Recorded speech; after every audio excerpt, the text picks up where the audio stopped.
자, 오늘 말씀 함께 보겠습니다. 오늘 잠언 31장 1절에서 9절입니다. 여러분들, 오늘 말씀은 왕의 어머니가 왕에게 당부하는 통치 원리, 이렇게 정리할 수 있어요. 누가? 왕의 어머니가 누구에게? 자기 자녀 왕에게 당부하는 통치 원리입니다. 여러분들, 오늘 그동안의 잠언에 비하면 굉장히 짧은 본문이에요. 근데 여기에 유독 눈에 반복되어 들어오는 표현이 하나 있죠. 어떤 표현이었던가요? 여러분들이 읽었던 구절입니다. 뭔가 반복되는 거에 의미를 저희가 조금 부여할 필요가 있을 때가 있어요. 자, 4절 이런 표현입니다. 마땅하지 아니하고 마땅하지 아니하며 마땅하지 않도다. 이거를 그냥 건너뛰기에는 마땅하지 않습니다. 이렇게 반복되는데도 불구하고 이것들을 지나친다? 마땅하지 아니하도다. 자, 뭐가 마땅하지 아니하다고요? 포도주를 마시는 것이, 독주를 찾는 것이. 자, 그럼 술 마시면 안 되겠네요, 그죠? 근데 하나 단서가 있습니다. 관찰을 해보면 어떤 단서가 있을까요? 왕들에게 마땅하지 아니하다. 그죠? 또 왕들에게 마땅하지 아니하다. 독주를 찾는 것들이 누구에게 마땅하지 아니하다? 주권자들에게 마땅하지 아니하다. 이게 누군가에게 마땅하지 않은 행동이라는 거예요. 누구에게? 왕에게. 뭐 다른 사람들은 마실 수 있겠죠. 술 취하지 않는 정도까지는 뭐 괜찮겠죠. 뭐 성경의 여러 가지 논리를 따져보면. 근데 왕은 안 된다라는 거예요. 예전에 어떤 그 전임 대통령 중에 한 명의 일화를 제가 들은 기억이 있습니다. 재임 기간 중에 절대로 술을 마시지 않았다라는 거예요. 술을 좋아하시는 분인데. 왜냐하면 자기가 온 나라에 어떻게 보면 통치 권한을 갖고 있잖아요. 근데 술에 취해 혹 자기의 이성이나 여러 가지 감정이 통제되지 않는 상태에서 중요한 일이 발생하면 어떻게 되느냐라는 이유 때문에 재임 기간 중에는 술을 뭐 입에 대지 않았다, 뭐 이런 일화를 들은 적이 있어요. 약간 그런 느낌이에요. 왕에게는 마땅하지 않대요. 왕에게는. 근데 이것들을 좀 묵상하는데 이게 단순히 왕에게만 적용되는 것이 아니라 보편적으로 좀 넓히면 부모에게 마땅하지 아니한 일이 있어요. 자녀를 둔 부모라면 마땅하지 아니한 일이 있다고요. 왜냐면 자녀 교육을 안 하고 자기 원하는 대로 밖으로 계속 돌아다닌다. 자녀에 대한 책임은 전혀 지지 않는다. 이거 부모로서 마땅하지 않죠. 목회자 얘기하는 겁니다. 오해하지 마세요. 목회자가 맨날 골프 치러 다니고 목회자가 그냥 같은 목회자끼리 만나가지고 맨날 밥 먹으러 다니고, 여러분들 그게 제일 제가 평신도 때 꼴 보기 싫더라고요. 뭐 지금 지나면 어느 정도는 이해가 되지만 제일 꼴 보기 싫은 게 목사님들 맨날 모여서 밥 먹으러 다니는 내가 성도일 때 그게 그렇게 꼴 보기 싫던데. 그러니까 제가 이렇게 봅니다. 다른 사람들이 나를 어떻게 볼까? 이 관점에서 계속 서 있는 거예요. 그게 뭐다? 마땅하지 않도다.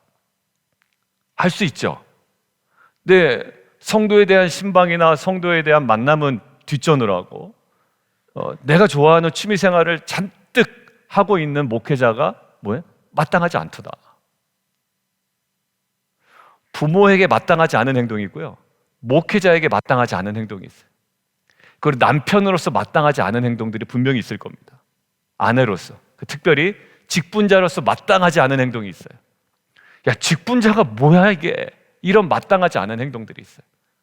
우리 찬양팀도 있지만 찬양팀으로서 마땅하지 않은 행동이 있겠죠. 마땅하지 않는 옷차림도 있겠죠. 그러니까 마땅하지 않음이라는 주제는 누구에게나 어느 장소에 있든지 간에 어느 위치에 있든 간에 누구에게나 적용시킬 수 있는 주제다라는 생각이 들었습니다. 자, 그러면서 제가 이제 묵상한 게 뭐냐면 그러면 뭐가 마땅하냐라는 기준이 있어야 되잖아요. 뭐가 마땅하냐? 그럼 기준이 뭘까요? 나는 이 정도는 괜찮다고 생각해. 나름대로 각자의 기준이 있을 거예요. 나는 그래도 골프 치러 갈 거야. 내가 치겠다는데. 목회자 얘기하는 거예요. 여러분들 자꾸 오해하지 마세요. 그 사람은 그게 맞다고 생각하고 그게 마땅하다고 생각하면 누가 말릴 거예요? 그죠? 그거를 싫어하는 사람들은 또 다 떠나겠죠. 여러분들 이 마땅함의 기준이 뭘까라고 좀 묵상을 하던 중에 바로 뒷 구절에 나와 있더라고요. 이 왕에게 이 행동이 마땅하냐 마땅하지 않느냐라는 그 기준이 바로 5절에 나와 있어요. 이거예요. 왜 이게 마땅하지 않냐라고 할 때 기준이 뭡니까? 왕이 감당해야 할 사명을 놓칠 수 있기 때문에. 야, 지금 너 술 마시다가 법을 잃어버리고 모든 공고한 자들의 송사를 제대로 처리하지 못할까봐 그게 술을 찾는 것, 독주를 찾는 것, 포도주를 마시는 것이 왕에게는 합당하지 않다라는 거예요. 자, 그리고 8절과 9절에 더 구체적으로 나와 있네요. 같이 한번 읽겠습니다. 시작. 너는 말 못하 고독한 자의 송사를 위하여 입을 열지니라. 너는 입을 열어 공의로 재판하여 공고한 자와 궁핍한 자를 신원할지니라. 결국 왕에게 준 사명이 뭡니까? 8절과 9절이 사명이죠. 우리가 흔히 얘기하는 부르심입니다. 그러니까 이 부르심에 근거하여 4절은 되는 거예요? 안 되는 거예요? 안 되는 거예요. 합당하지 않은 겁니다. 그러니까 결국 나는 그래도 포도주 마실 거야, 나는 그래도 독주를 좀 찾을 거야 라고 하지만 결국 이것은 개인의 어떠한 사고의 정도가 기준이 아니라 뭐가 기준이었다? 부르심과 사명이 기준이었다라는 거예요. 이게 기준이 되어 독주를 찾는 것, 포도주를 마시는 것이 합당하지 않다라는 거예요. 이것들을 이제 좀 계속 또 묵상하고 있는데 결국 우리의 행동의 적절성은 어디서 나올까요? 사람이 이제 막 가다 보면 어느 정도까지 가냐면 난 싫으니까 난 안 해. 혹은 나는 좋으니까 할 거야. 결국 자기중심성에서 기준이 나오더라고요. 그러니까 은혜 다 떨어지고 바닥까지 가고 완전 이제 막장까지 가잖아요. 관계에 있어서도 이제 좀 서로 예의를 지킬 땐 괜찮습니다. 예의도 뭐고 없을 때는요, 뭐가 기준이 돼요? 난 싫어. 결국 마지막 기준은 난 싫어. 그리고 무슨 얘기하죠? 야, 좀 하지 마, 그러면. 난 좋아. 뭡니까? 그죠? 그것만 남아요. 결국 맨 마지막 우리의 자존심이라고 하는 지점이 뭐만 남냐면 자기중심성만 남거든요. 근데 보십시오. 여기는 자기중심성이 아니라 무엇에 근거해요? 사명과 부르심에 근거하여 적절성을 판단한단 말이에요. 자, 이것들을 할 때 우리 부모로서의 또 목회자로서의 또 리더로서 적절하지 않아, 그런 행동이. 일반 사람들은 괜찮겠죠. 목회자로서도 적절하지 않아. 보통 사람들은 적절할 거예요. 근데 왜냐하면 목회자로서, 리더로서, 부모로서의 그 사명과 부르심에 근거하면 적절하지 않은 거예요. 저희 어머니 말씀드렸죠. 저희 어머니가 무릎도 안 좋으시고 지금 뭐 거의 움직임이 어려우신데 예전부터 그러셨어요. 그런데도 불구하고 저희 아버지 이제 비즈니스가 잘 안 되고 이럴 때 어머니가 이제 보험을 하시더라고요. 예전에 이제 여자들이 보험한다 그러면 좀 색안경을 끼고 볼 때거든요.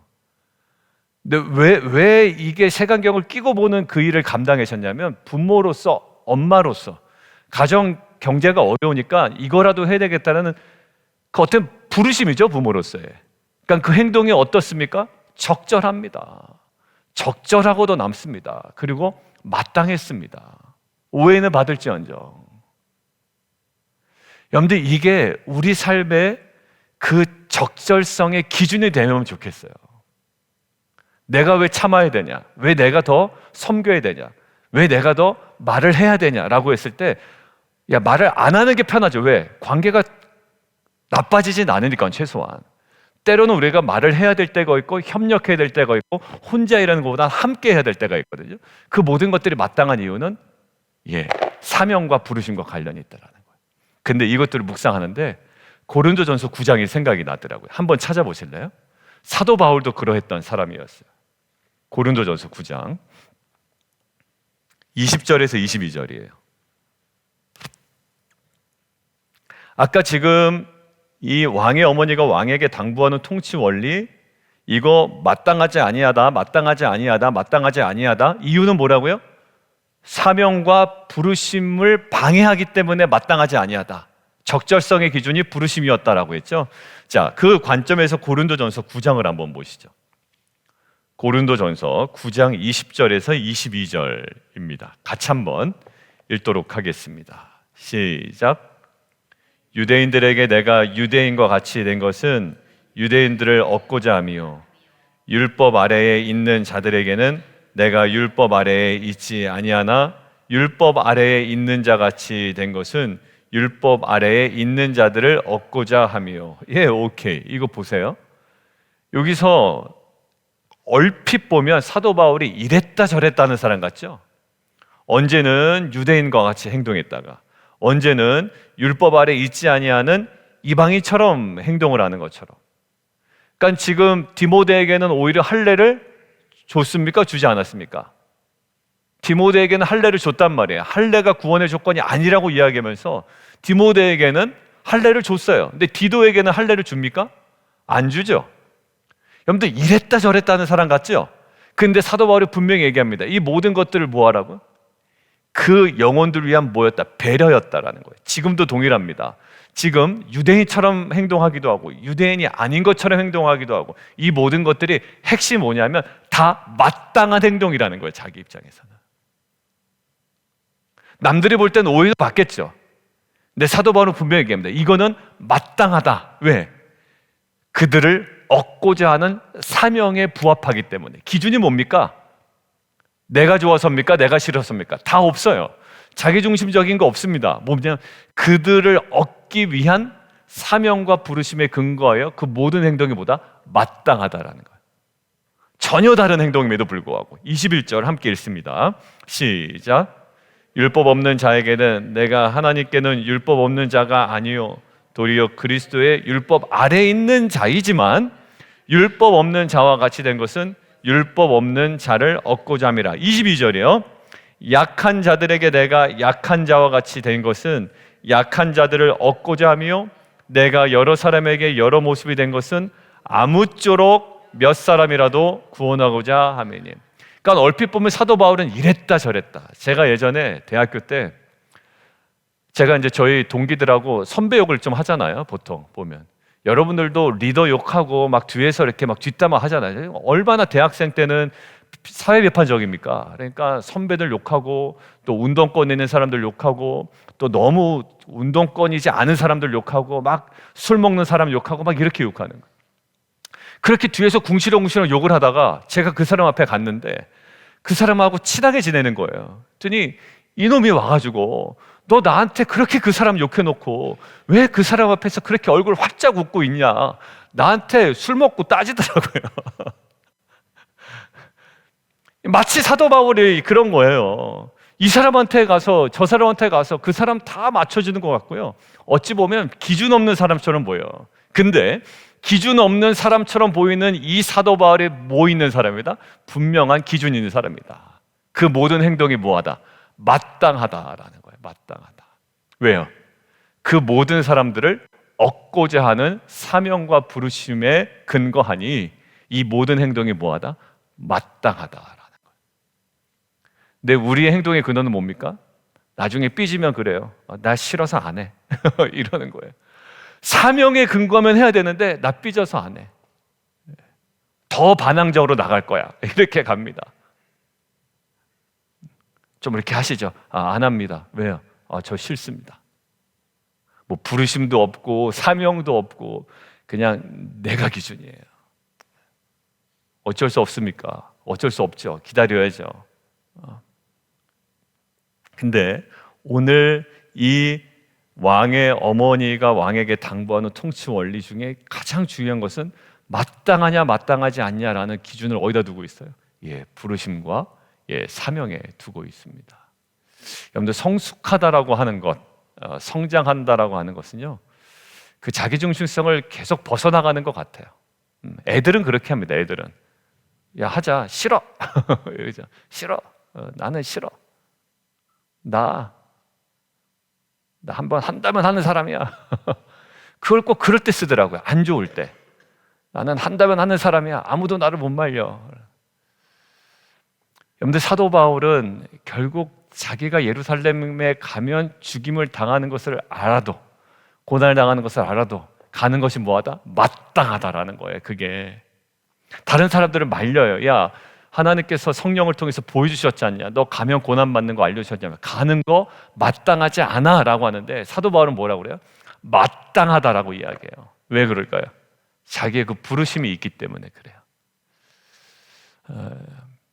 우리의 삶이 정말 우리가 애들 바라볼 때 저 어떻게 그냥 저기서 크질 못하나, 이런 어떤 초보적인 수준이 아니라 이제는 그 부르심과 사명이라는 그 기준에 우리의 행동에 그 마땅함이 결정되어지는 저 여러분 되었으면 좋겠습니다. 그리고 마지막에 예수님의 그 행동의 마땅함이 어디서 기준이 되었나라고 보면, 예수님의 행동의 그 마땅함은 결국 십자가가 기준이었어요.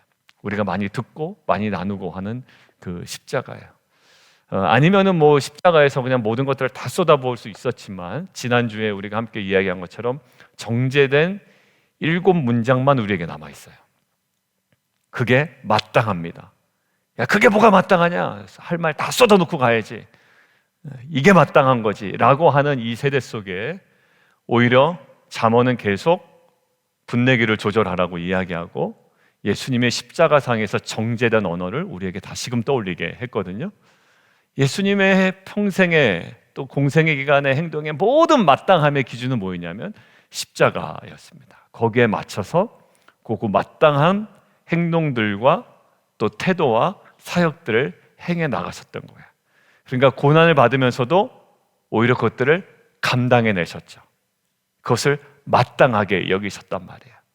그러니까 우리들도 우리의 삶에 뭐가 마땅한 건지, 뭐 부모로서의 마땅함, 찬양팀, 오늘 찬양팀 연습이 있으니까 찬양팀으로서의 마땅함, 우리 리더로서의 마땅함, 뭐 팀장, 위원장으로서의 마땅함, 목회자로서의 마땅함, 뭐해? 왜 안 해? 그 마땅함이 있는데 그 마땅함을 한다고. 근데 결국 뭐냐면 하기 싫다라는 거예요. 귀찮다라는 거예요. 내 마음에 안 든다라는 거예요. 근데 오늘 뭐죠? 오히려 그 사명과 부르심이 마땅함의 기준이었습니다. 물론 안다고 쉽게 되는 건 아니겠죠. 내 공동체 안에 주님께서 우리에게 보이셨던 이 본을 따라 우리가 이 마땅함의 기준을 사명과 부르심 삼아 오늘도 주님께서 원하시는 정말 그 마땅함의 자리와 그 언행이 우리 안에 회복되어지는 귀한 은혜가 있기를 원합니다. 함께 좀 기도하며 나가도록 하겠습니다.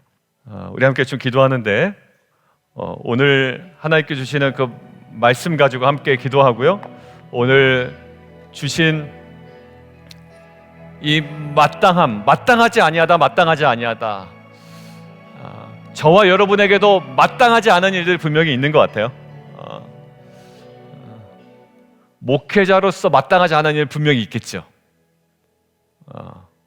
이혜준 목사님한테도 있을 것이고 저에게도 있을 겁니다. 아마 팀장님들, 위원장님들, 각자 부모님들도 마땅하지 않은 삶이 분명히 있을 거예요. 이것들을 누가 지적한다면 참 힘들 텐데 성령께서 우리 안에 마음 주셔서 하나님 그 부르심과 사명 앞에 이 마땅함의 자리로 우리가 돌아갈 수 있는 용기와 믿음 허락하여 주옵소서. 우리 함께 좀 기도하시고요. 오늘 지금 진행되고 있는 우리 영 어덜트 리트릿 오전 예배 한 번 더 남아 있습니다. 우리 부모님들도 지금 많이 나와 계시네. 사실 그러고 보니까 우리 청년들 위해서도 함께 기도해 주시고, 우리 강사 위해서도 기도해 주시고, 그다음에 내일 있는 주일 예배, 마지막 주일 예배, 송구영신 예배, 우리 또 다음 날부터 시작되는 우리 특별 새벽 기도회 그리스도 중심의 그 제자도에 관한 주제로 6일간 진행이 되는데 하나님 정말 은혜와 또 하나의 성령의 기름 부으심이 충만한 시간 되게 도와주십시오. 우리 교회 기도 제목까지, 개인 기도 제목까지 우리 주님 이름 3번 부르고 함께 기도하며 나가도록 하겠습니다.